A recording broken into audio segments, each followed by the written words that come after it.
Hello friends అందరికీ ఈరోజేమో ఇంకా financial accounts జరిగింది 6th సబ్జెక్ట్ 100 మార్క్స్కి 40 మార్క్స్ ఇంకా లాస్ట్ ఆప్షనల్ సబ్జెక్ట్స్ మొత్తం 10 క్వశ్చన్స్ వచ్చినాయి 5 రాయాలి 5 4 20 మార్క్స్ చూసుకోండి క్వశ్చన్స్.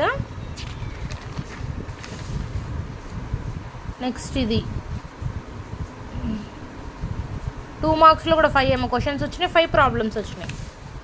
నెక్స్ట్ సెక్షన్ బి ఇవి కూడా 5 క్వశ్చన్స్ రాయాలి 12 మార్క్స్ ఈచ్ క్వశ్చన్. ఇందులోనేమో ఒకటేమో ప్రాబ్లం వచ్చింది ఒకటేమో థియరీ క్వశ్చన్ వచ్చింది.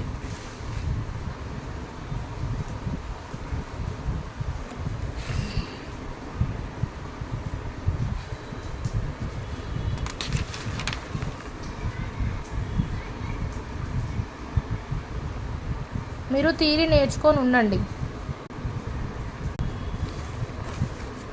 ఇంకా లాస్ట్ క్వశ్చన్